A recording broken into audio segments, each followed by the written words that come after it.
In the days of ancient Israel, when kings and prophets walked the earth, there arose a story so powerful, it would echo through the generations.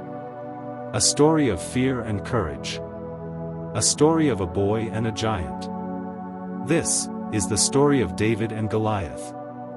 The sun beat down on the valley of Elah. On one side, the mighty Philistine army stood, a sea of bronze shields, their swords glinting like fire. On the other side, the trembling Israelites, led by King Saul, waited in silence. But towering above all, was Goliath. 9 feet tall. His armor weighed more than most men could lift. His spear was like a weaver's beam, and his voice thundered across the valley. Every morning for 40 days, he stepped forward and roared. "Choose a man to fight me. If he wins, we will be your servants. But if I win, you will serve us." And every morning, Israel's army grew colder with fear. No one dared to step forward. Far from the battlefield, in the quiet hills of Bethlehem, a shepherd boy tended his flock. His name was David. He was the youngest of 8 sons, overlooked, underestimated, forgotten by many. But in the fields, David had fought lions and bears to protect his sheep. And with his harp, he had sung songs of worship that touched the very heart of God. One day, Jesse, his father, sent him with bread and grain to his brothers who served in Saul's army. David arrived just as Goliath shouted his daily challenge. He watched as men twice his size shrank in fear.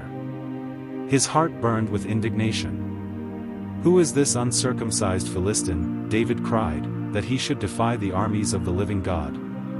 Whispers spread through the camp, "Who is this boy?" But David was not just any boy. He was chosen. Word reached King Saul that a young shepherd was willing to face the giant. Saul summoned David. Inside the tent, Saul looked at him in disbelief. "You are only a boy," the king said. "Goliath has been a warrior from his youth." But David's eyes did not waver. "Your servant has killed lions and bears. The Lord who delivered me then, will deliver me now from the hand of this Philistine." Silence filled the tent. Finally, Saul nodded. "Go. And may the Lord be with you."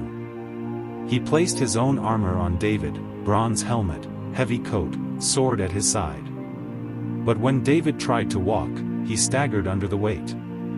"I cannot wear this," David said, removing it.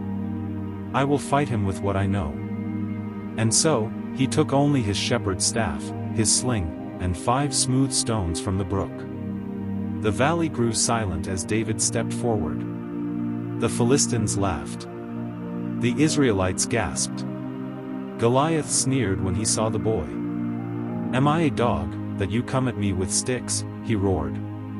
His armor-bearer laughed, pounding his shield. But David's voice rang clear. "You come against me with sword and spear, but I come against you in the name of the Lord Almighty, the God of the armies of Israel, whom you have defied. Today, the Lord will deliver you into my hands." The ground shook as Goliath advanced, shield raised, spear ready. David ran quickly to meet him. He reached into his pouch, pulled out a stone, placed it in his sling, and swung it with all his might. The stone flew, fast, precise, guided by the hand of God. Crack! It struck Goliath's forehead. The giant stumbled, his eyes wide with shock. And then, with a mighty crash, he fell face down to the ground. The Philistines froze. The Israelites gasped. The giant was dead. David ran, stood over Goliath, and with the giant's own sword, struck off his head. He lifted it high for all to see.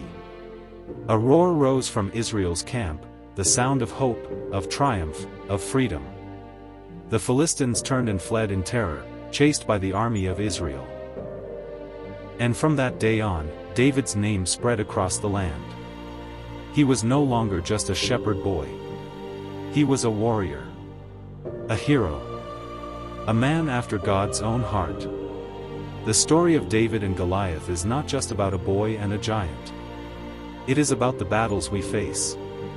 Your Goliath may not carry a sword or wear armor. Your Goliath may be fear, doubt, poverty, sickness, or the voice that tells you, you can't. But just like David, you are never too small, never too weak, never too forgotten, if God is on your side. For the battle is not yours, but the Lord's.